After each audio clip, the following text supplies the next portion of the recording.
This is the Ospray-8 Percussion Synthesizer made by UK-based Bad Dog Designs from Staffordshire. They started out actually designing clocks, so there's a bit of a story behind that, and I shall put a link in below in the comments so that you can read about that in outside left. Paul from Bad Dog Designs has very kindly given us a loan of this demonstration unit so we can do this review. So there may be some little tweaks in it that he'll be doing as part of his continuous development of that in the full production versions. It's a copy of an old design, fully analog from the 1980s, which was published in an electronics project magazine, and it has this nice wooden case to it made out of oak. It's a fixed angle, so it's fairly vertical, facing towards you. You can't change that. And the connections it's got at the side are there's stereo 1/4-inch jacks left and right. You've got a MIDI in and a MIDI through that transmits note on and off only. So you can't control any of the other parameters there. There isn't a USB connector, so you can't transmit MIDI over USB either. You've got a MIDI selector key in the side here as well, which is a little pin arrangement where you can slide the pins up and down to select the MIDI channel.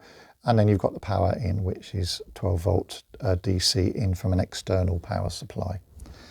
The actual faceplate here is kind of brushed aluminium and it's printed on, and you've got 8 modules, hence Ospray-8. Actually, the reason it's spelt that way is because it stands for old school, I need to get this right, old school percussion right at ya, rather than Osprey the bird. So that's what it means there, which is, you know, it's a way of getting to an acronym, I suppose, and 8 being the 8 modules. The top 4 modules are drum modules. They're all identical. Then there's 3 identical cymbal modules and a clap module. You can't remove the modules. It's not rack mountable or Euro rack mountable, and these are all integrated into a single unit. He's planning to make some separate Euro rack units for these in due course. You've got some common features that are common to all of the individual modules, which are the volume and pan, because it's a stereo unit, so you can pan it left and right.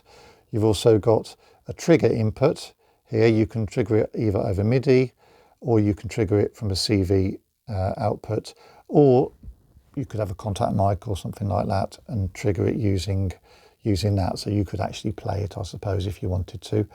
The button underneath it is a trigger button. It previews the sound, so you can play them whilst you're just in the sound, just to get the sound right. And then you've also got a mono output on the front, which takes each of these individual sounds out so you can put them into a mixer. Now, what that doesn't do, however, is subtract that sound from the main stereo out, which means that whatever you do to that sound, you're going to get the raw sound, if you like, still coming out the main out, and that's going to be unaffected. There's no side chain where you can bring it back in either. That is a little bit of a disadvantage, because it does mean that if you wanted to really, truly, totally separate it, you'd have to take all 8 of them out into a mixer and have them all separate, and then, you know, record them that way or play them that way. Otherwise, you're just going to have to put up with having the sound there. It does, however, mean that you can do some, you know, cool processing with it. Let's have a very quick look before we delve into it. So we'll plug the clap into this little digital delay unit here, and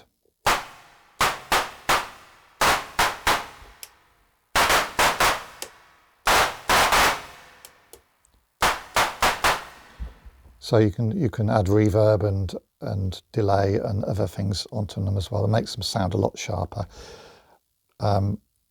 Let's unplug that for now. I think we won't use that. We'll play through at the end a track where we'll maybe, you know, do one of that take one of them out for special effects. Right, so on with the actual drum sounds themselves. So you've got 4 drums at the top, all identical.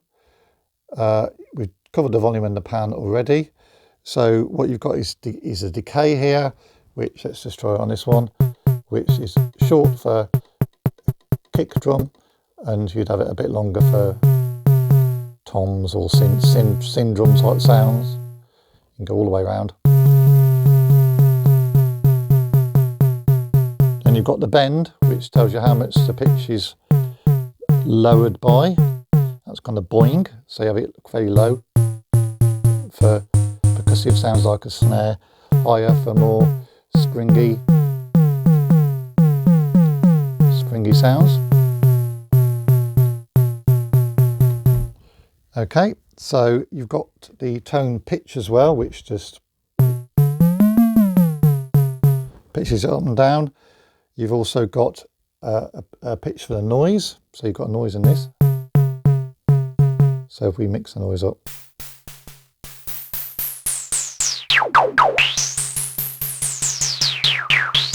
resonating a bit there as well. And then in the middle you've got a pitch between the tone and the noise, so you can just mix it either just as a drum sound, or for snare you'd have a bit more of that within it. All of those, and that's it. So all of those 4 drum sounds along the top are working the same way, so you can tune them up and down for toms, drums, kicks, snares, etc. Different combinations. Then coming on to the cymbals, you've got 3 of those running along the bottom here. They're all identical, more of a complex sound because they're using ring modulation, and they've got more oscillators. I think 6 oscillators it says that they have in there. The pitch button here alters the pitch of those oscillators. Don't know if you can hear that. Make it a bit louder.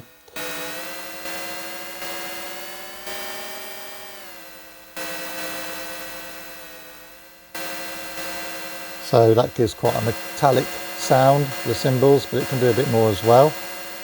Then you've got the decay, which you'd have quite short for hi-hats.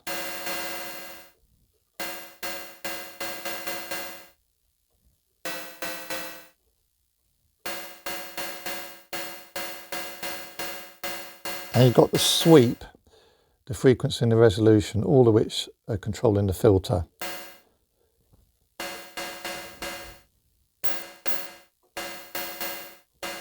So that doesn't seem to do a huge amount actually. The frequency is the frequency of the filter. You've got a high band and low pass filter here. High pass at the moment, go pretty high.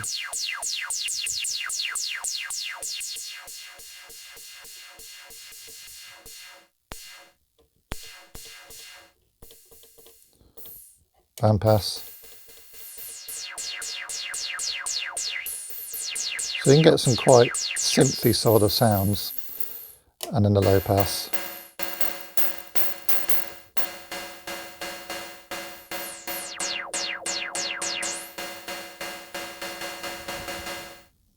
So high band pass, low pass, and a mix.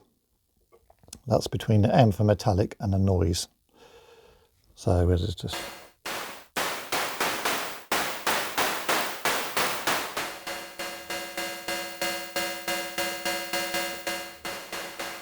So these cymbal sounds are the ones where you're going to be doing your weirder sounds, I would say, because they've got a lot of ring modulation, a lot more variety within them, different filters.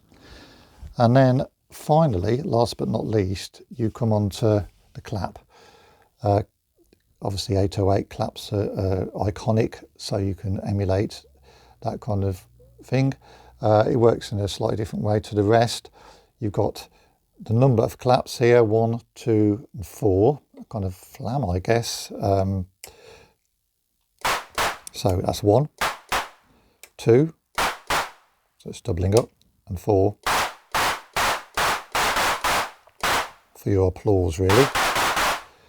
Then you've got the spread, which affects 2 and 4, which kind of alters the length of the clap really.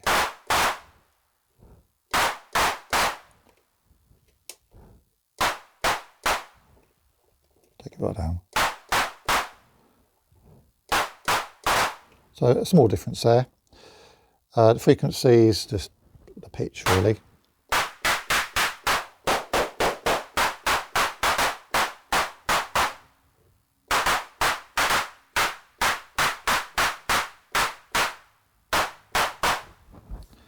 Then you've got resolution, which will change the sound a little bit.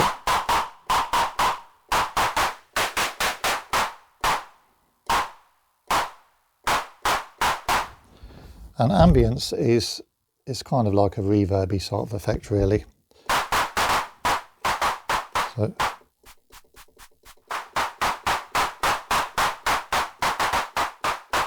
lengthens the sound. Depends on how you got these other ones set really, and you've got your volume and pan and your trigger, and that's your power on and off. It does make a little bit of a clunk when you put it on, so if you were amplifying this, that might cause a bit of a surprise to people, and you know, or watch out when you're recording it as well. But because it's analog, you'd probably want to let it warm up a bit, and that is kind of it. So in conclusion, I think it's got some nice sounds in here. It's got a lot of variety that you can do with the sounds. It's a shame that the outputs don't subtract themselves from the mono, from the stereo outs when you take the mono outs. That would be nice if that could be looked at for maybe future iterations. Again, it would be useful to be able to control, send MIDI notes over USB as well, and maybe add a headphone output. But certainly, I think you can get, once you process this, I think you'll get some really good sounds out of it, and I think it'll be, and it's great fun as well. It's very hands-on. There's no memories, so you just got to kind of play with it, and it works best if you've got an external sequencer doing it. So we'll play out with a little drum track that I've done using a Troy Beat Step Pro, and you can just see how it sounds with a little bit of effects on it as well. Okay, so Ospray-8 from Bad Dog Designs in Staffordshire, retails about $795 at the moment. I don't know if that price will stay like that, but that's what it costs at the moment. Yeah, it's a lovely little unit. Okay, let's have a listen.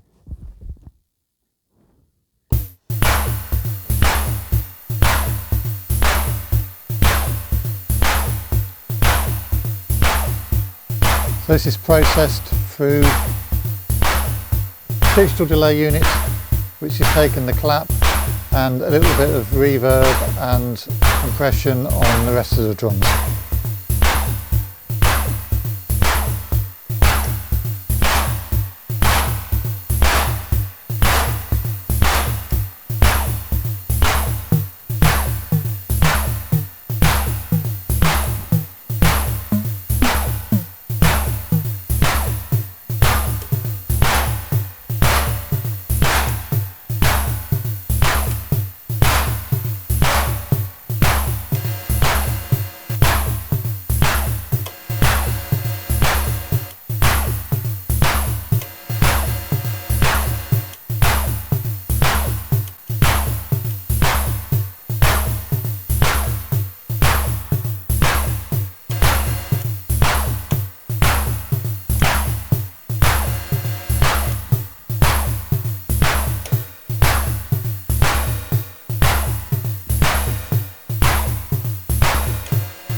So there you have it, the Ospray-8 Percussion Synthesizer from Bad Dog Designs.